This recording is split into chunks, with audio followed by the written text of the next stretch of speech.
이 사순절 기간 동안에는 우리가 예수님이 받은 그 고통과 아픔과 모욕을 그저 우리 머리로 가슴으로 느끼고 동감하는 것만으로는 끝나지가 않아요.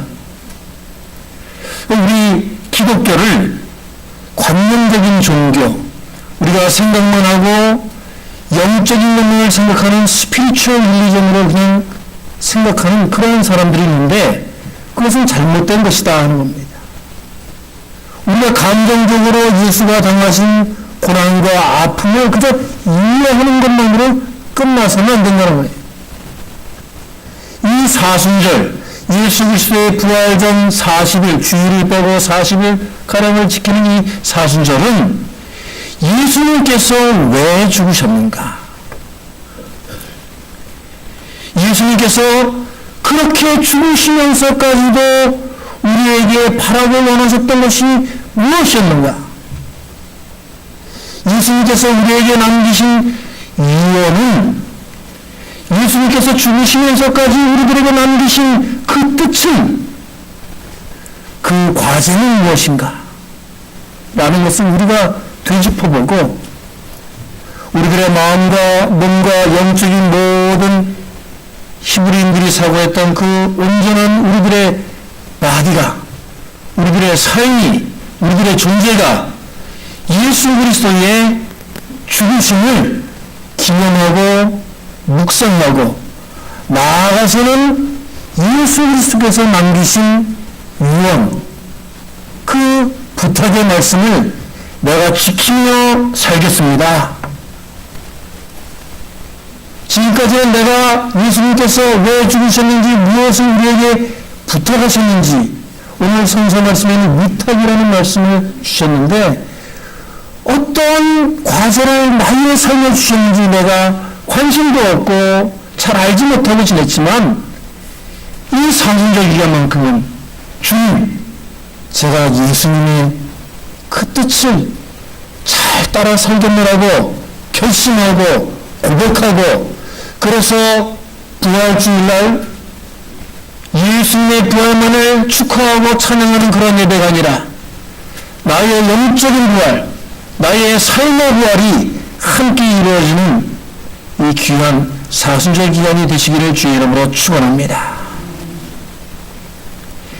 이 사순절 기간 동안에 캐톨릭이나 다른 기독교 계통에서는 고난의 행진도 하고 또 금식도 하고 또 특별한 그런 선교 행위도 함으로써 자기들의 죄를 갚아나가는 그런 과정을 밟아요. 여러분들, 이 사순절 기간 동안에 우리가 이제 고난주간이라고 하는 일주일의 그 고난주간 동안만이라도 우리는 금식을 하여서 주님께 드립니다. 또 백합 헌금을 해서 부활주일날 주님의 부활을 기념합니다. 그러나 제가 바라기는 여러분들이 이 사순절 기간 동안에 예수님을 새롭게 만나시기를 바랍니다. 예수님께서 나에게 말씀하시는 내 삶의 목적이 무엇인지를 다시 한번 깨닫고 나의 삶의 목표를 바로 정해 하나님께서 원하시는 그러한 인생으로 거듭나시는 여러분들이 되시기를 축원합니다. 첫 번째로 오늘 말씀은 우리들에게 고난을 이기는 인생을 살아라 라고 말씀하고 계세요. 여러분, 오늘 이 데살로니가 전서를 쓰신 바울 선생님의 삶을 우리가 한번 생각해 봅시다. 바울 선생님께서, 바울 사도가 쓴 옥중서신 에베소서, 빌립보서, 골로새서, 그리고 빌레몬서, 이 네 권의 신약 성서가 바울 선생님이 가장 힘들고 어려웠던 로마 옥중 산바닥에서 쓰여졌다는 것을 여러분 아세요?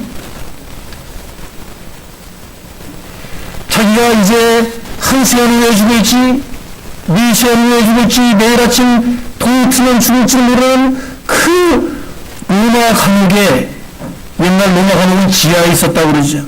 철창으로 되어 있었죠. 습기가 차서 앉아있기도 힘든 그 로마 감옥의 바닥에서 예수 그리스도의 사랑을 깨달으십시오. 예수 그리스도께서 당신을 위하여 죽으셨습니다 하고 그는 종이도 제대로 없는 상태에서 편지를 크리스찬들에게 쓴 것입니다. 오늘 말씀에서 이전 말씀에서 우리에게 증거하듯이 먼저 빌립보에서 고난과 능력을 바울과 실라가 당했다고 그렇게 고백하고 있습니다. 여러분 사도행전 16장에 보면 바울과 실라가 복음을 전하러 간 그 빌립보 성에서 유대인들에게 붙잡혀서 매를 맞고 능력을 당하고 그리고 옥중에 갇혀서 죽음을 기다리고 있을 때에 바울과 실라는 무엇을 하였습니까? 체념하고 포기하고 절망하고 예수님을 탓했습니까? 아닙니다. 거기서 그 옥중에 갇힌 모든 사람들이 다 그 사람들의 얼굴을 보고 하나님의 광채를 발견할 정도로 그들은 찬양하고 하나님께 오히려 감사의 기도를 올리고 찬양을 불렀습니다. 그때에 옥문이 열린 것을 두려워하여 죽이려고 하던 그 간수의 집에 가서 주 예수 그리스도를 믿으라 그리하면 너와 네 집이 구원을 얻으리라 라고 하는 고난 중에서도 승리케 하시는 예수 그리스도를 증거했던 것입니다. 고난을 이기는 고난을 뚫고 나가는 나의 힘으로가 아니라 예수 그리스도의 힘으로 고난을 오히려 축복의 통로로 삼는 여러분들의 삶이 되시기를 다시 한번 축원합니다. 여러분 하늘의 시인이라고 부르는 송명희 자매를 여러분들 아실 겁니다. 송명희 시인. 우리 요즘에 가끔씩 부르는 예배 전에 부르는 찬양 시간 때에도 아마 송명희 시인이 작사한 그 곡들을 많이 불렀을 거예요. 나 가진 재물 없으나 나 가진 건강 없으나 하면서 그가 써내려간 시구들은 수많은 불신자들을 교회로 불러 모았고 절망 가운데 고난 가운데 있는 많은 사람들에게 새 희망과 새 소망을 주는 그런 하나님의 메시지가 되었습니다. 그런데 여러분 이 송명희 시인의 삶이 어땠는지 아세요? 그냥 알려지기는 이 송명희 시인이 뇌성마비로 태어났다고 그렇게 아는데 아니에요. 태어날 때의 의사의 실수로 소변을 잘못 건드려가지고 뇌가 꺼지고 몸이 비틀리고 사지의 신경이 말을 안 듣는 그런 불행한 인생의 시작이 있었습니다. 그 가정은 평온한 줄 아세요? 아버지는 술주정뱅이가 되어서 일찍 돌아가시게 되고 너무너무 가난해서 이 정말 버릴 수 없는 이 갓난아기를 풀도 못 먹여가지고 엄마가 쌀뜨물을 떠먹이면서 이 송명희 시인을 키웠다고 해요. 16살이 되기 전까지 이 송명희 시인은 자기의 인생을 이 세상 그 누구보다도 심하게 저주한 여인이었습니다.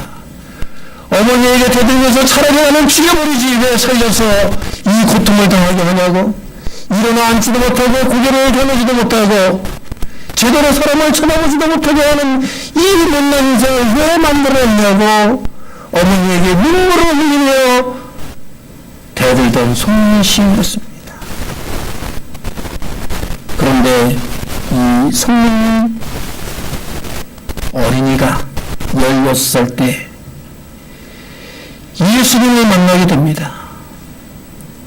그리고 그가 제대로 똑바로 앉아서도 아니고 옆으로 누워서 삐뚤어진 눈으로 성경을 10번, 20번, 30번 읽게 됩니다. 그리고 예수님이 자신을 그럼에도 불구하고 사랑하고 계시고 자기의 이 주어진 고난을 뚫고 지나가라고 내 이 몫속에 무가치하고 다른 사람들에게 아무것도 줄 수 없는 내 삶을 통해서 예수의 영광을 드러내라고 말씀하시는 그 말씀을 듣게 됩니다. 그때부터 주님의 영감으로 그가 시를 써내려가기 시작합니다. 예수 그리스도를 그는 고난의 선생님이라고 부르면서 고난의 선생님, 고난의 선생님께 제가 배웁니다. 고난의 선생님께 편지를 씁니다. 고난의 선생님, 내가 문부리칩니다. 나의 삶을 위하여서 주님 영광받아 주시옵소서 하고 글을 쓰기 시작합니다. 4년간 5시간씩만을 자면서 그가 기도하며 간증수기를 쓰고 시를 써서 1985년도에 그 이름이라는 그 찬양 곡집이 발표가 되고 시집이 발표되었습니다. 지금 현재 그는 24권의 책과 수많은 찬양 곡들을 써서 해외에, 국내에, 학교에 또 방송을 통하여서 사지가 멀쩡하고 두 눈을 똑바로 뜨고 걸어다니는 우리들도 하지 못하는 하나님의 영광을 드러내는 대한민국에서 첫 번째, 두 번째 손을 꼽는 귀한 하나님의 일꾼이 된 줄로 믿습니다. 여러분, 이 자리에 이런 송민이 씨보다도 더 처절하고 불행하고 아프게 살고 있는 사람이 있습니까? 더 저주스러운 인생을 받아내라고 감히 이런 송민이 시인 앞에서 얘기할 수 있는 사람이 있습니까? 이 사순절 첫째 주일에 우리에게 주신 고난을 우리가 더욱 영감받고 정림같이 나와서 하나님께 영광 돌려드리는 그러한 삶을 살지 못했음을 우리가 회개해야 할 줄로 믿습니다. 은혜의 출발은, 신앙의 출발은 회개에서부터 시작하는 것입니다. 주님께서는 내가 어떤 죄가 있더라도 나를 용서하시기 위하여 십자가에 달려 돌아가셨는데 저는 주님께서 내게 주신 내 삶에 오히려 축복의 통로, 기적의 통로가 될 수 있는 조그마한 고난도 마다하고 내가 싫어하고 외면하고 비껴가고 거절하며 살았습니다. 주님 이 고난을 이겨내며 이 고난을 통해서 오히려 하나님께 영광 돌려드리는 고난을 승리로 바꾸는 인생을 살게 하여 주시옵소서 하고 기도하는 이번 주일이 되기를 주의 이름으로 축원합니다. 오늘 2절 말씀에 우리가 고난과 능력 중에서 그랬습니다. 고난과 능력을 당했다. 그냥 내가 아픔만 좀 당하는 게 아니에요. 능력을 당했다는 것은 정말 비굴할 정도로 나를 없이 여기고 욕을 했다는 뜻이에요. 예수 그리스도 때문에 비난을 받지 않고 예수 그리스도 때문에 고난을 받지 않는 사람은 이상한 사람들입니다. 예수 그리스도를 바로 믿게 되면은 예수 그리스도를 바로 따르기 위해서는 세상 사람들로부터 고난을 받고 비난을 받아야 돼요. 그런데 우리들은 고난과 능력을 비켜갈 길만 생각합니다. 그러니까 우리가 그 고난을 받아들이지 못하고 뚫지 못하고 이겨내지 못하고 그 고난에 묻혀버리는 삶을 살게 되는 것입니다. 많은 싸움 중에 하나님의 복음을 전하느라 그랬습니다. 내 삶에 다가오는 많은 도전들, 나를 주님의 전으로 인도하지 못하게 하는 많은 장애물들, 나를 가로막는 많은 시험과 걱정들을 물리치시는, 아니 주님 이 사순절 기간에 내게 주어진 많은 어려움들을 내가 이기고 물리치고 넘어서서 주님께 더 가까이 가는 주님의 참 제자가 되겠습니다라고 외칠 수 있는 여러분들의 신앙 고백이 되시기를 바랍니다. 오늘 두 번째 말씀을 통해서 우리들에게 주시는 교훈은 오직 하나님의 기뻐하심을 위해 살아야 된다라고 하시는 것입니다. 누구의 기뻐하심을 위해서요? 하나님. 누구의 기뻐하심을 위해 살아야 됩니까? 네. 여러분, 제가 한국에 있을 때 대학교에 기관 목사로 있는데 대한민국에서 제일 높은 사람들이 있는 곳이 어디예요? 네, 요즘 뉴스에 많이 나오죠. 제가 청와대에 몇 번 들어갈 그런 기회가 있었습니다. 제가 초청받은 게 아니고 초청받은 거를 뒤따라 갔는데 거기에 가니까요, 저는 너무너무 멋있고 의리하고 좋은 것만을 생각했는데 거기 가니까 꼴불견들이 너무 많았어요. 거기에 높은 사람들이 있는데 누구라고는 말은 못하지만 거기 앞에 결제 받으러 가고 그 앞에 가서 얘기하고 그런 사람들이 얼마나 그 사람을 기쁘게 하기 위해 가지고 잘 보이려고 손을 비비면서 아유 스승님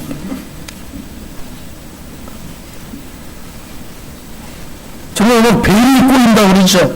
간지러워서 못 볼 정도로 정말 여러분 고개를 조아리고 그러면 손을 비비면서 50, 60된 사람들이 그러는데 야 이게 우리나라의 현주소구나 라는 것을 제가 알 수가 있어요. 인간에게 잘 보이려고 했던 그 사람들, 인간에게 잘 보여가지고 자기 조금 출세해보고 자기 조금 잘 돼보려고 했던 그 사람들 나중에 보니까 신문에 다 나오더라고. 어디서 많이 본 사람이다 그랬더니 신문에 다 나와가지고 아주 개망신을 하더라고요. 네? 정말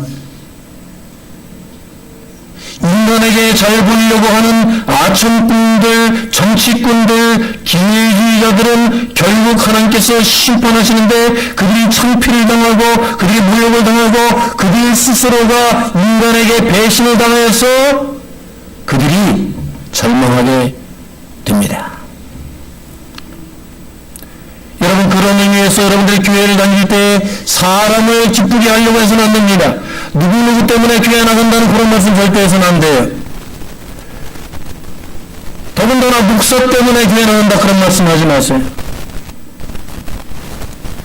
목사님도 하나님께서 쓰시는 종인데 목사에게 잘해야 됩니다. 그렇지만은 그 목사 때문에 신앙생활을 해서는 안 된다는 거예요. 목사에게만 잘 보이려고 해서는 안 된다는 겁니다. 목사보다도 그 먼저 누구에게? 하나님에게. 하나님 중심의 신앙이 되어야 됩니다. 하나님을 기뻐하시기 위해서 누가 보지 않더라도 하나님에게 잘 보이기 위하여 교회 나가게 되고 하나님에게 인정받기 위해서 봉사활동을 들고 하나님께서 보고 계시기 때문에 나의 가장 귀한 것을 꺼내서 하나님께 드려야 됩니다. 그래야만 하나님이 복을 주시는 거예요. 인간을 보고 인간 중심으로 인간 때문에 신앙생활하면 그것이 금방 시험에 들고 하나님에게 미움을 받고 하나님이 인정하지 않는 심판대에서 정말 타버리는 그런 쏘시개와 같이 버려질 수 있다는 것입니다. 하나님을 기쁘시게 하기 위해서 우리는 복음 전파를 해야 됩니다. 하나님을 기뻐하시게 하기 위해서 우리가 하나님의 사람들로 살아야 됩니다. 그런데 많은 크리스천들 중에서 믿는 사람들 중에서 오해하는 사람들이 있어요. 전도해라 복음 전파해라 하니까 가정 다 팽개치고 자녀들이고 뭐고 야 나 붙잡지 마 이제는 나는 하나님의 사람이야 그러면서 피켓 들고 전단지 들고 나가가지고 자기의 생활을 다 무시하고 나가서 광진자의 모습으로 사는 사람들이 있습니다. 물론 그 사람들의 열정과 신앙의 그 확신을 부정하거나 모욕하고 싶은 건 없습니다. 그러나 하나님께서는 우리들에게 주신 삶을 통해서 가정을 통해서 직장을 통해서 인간관계를 통해서 여러분들 삶 속에서 예수님께서 역사하고 계시고 여러분을 도와주고 계심을 여러분이 나타나기를 바라신다는 것입니다.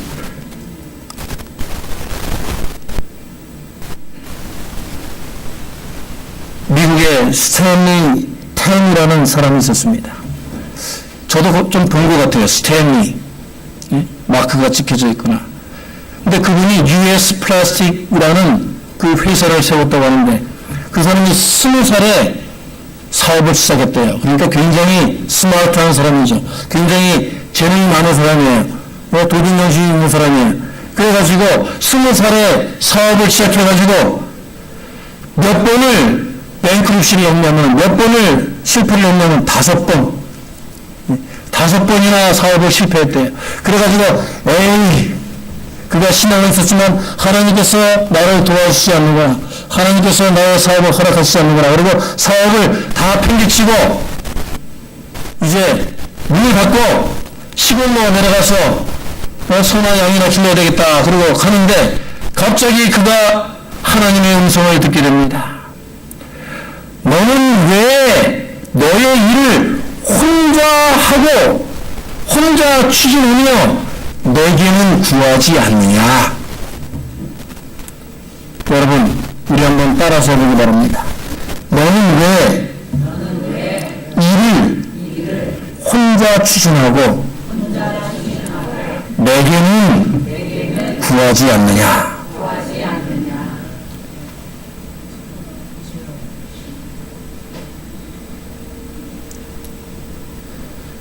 그 음성을 듣고 스탠리 템은 하나님 앞에 은혜를 구하며 다시 사업을 시작했습니다.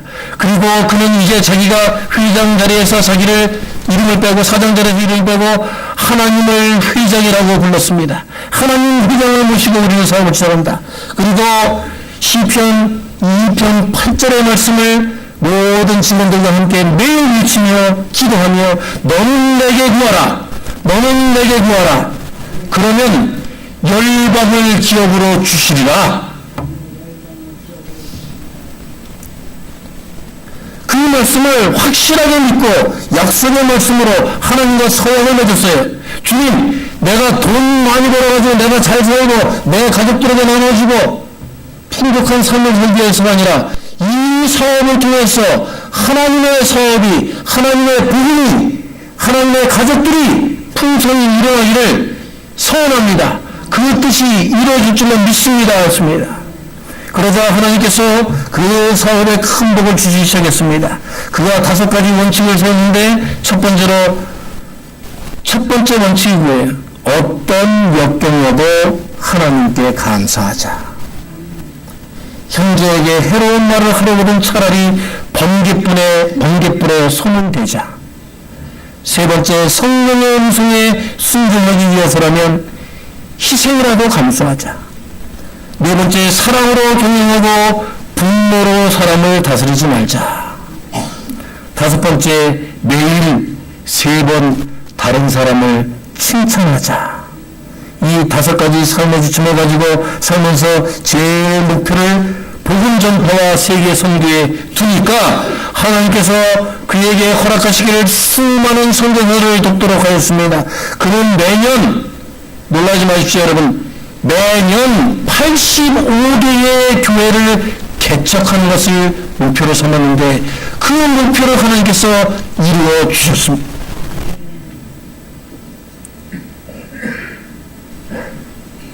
여러분, 웨스터민스터 신앙고백 1조 1항에 뭐라고 말씀하고 계십니까? 인간의 죄인되는 목적은 하나님을 영화롭게 하는 것이며 그를 기쁘시게 하는 것이라 그랬습니다. 우리들의 인생이 만약에 하나님을 영화롭게 하지도 못하고 하나님을 기쁘시게 하는 인생을 살지 못한다면 하나님이 오실 때 우리들의 인생은 무가치하고 무소용한 인생이에요.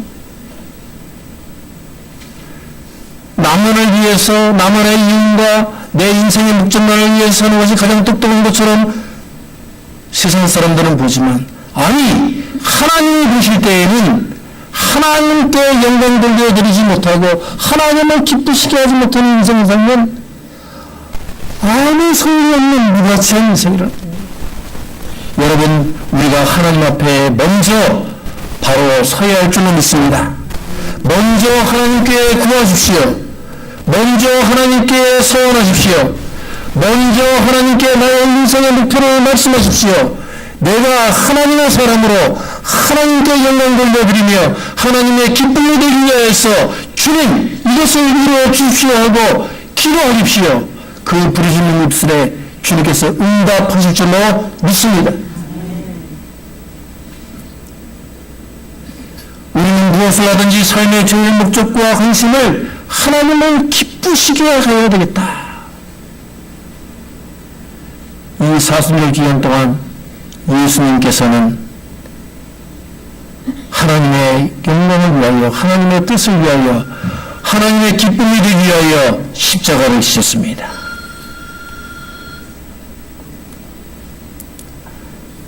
우리에게 어떠한 어려움이 있더라도, 우리에게 어떠한 시련과 역경이 몰려온다 할지라도 성령의 시인과 같이 나의 가장 연약하고 작은 부분을 들으셔서 하나님께서는 나를 써주시고 하나님의 기쁨이 되는 존재로 살게 하실 줄로 믿습니다. 주여 나를 도와주시옵소서. 나에게 주님의 사랑과 은총이 넘쳐나는 하나님 사랑의 근원이 되게 해주십시오 하고 부르짖는 자에게 하나님께서 도우시고 누이시고 승리하게 하는 삶을 허락하여 주실 줄로 믿습니다. 같이 기도하시겠습니다.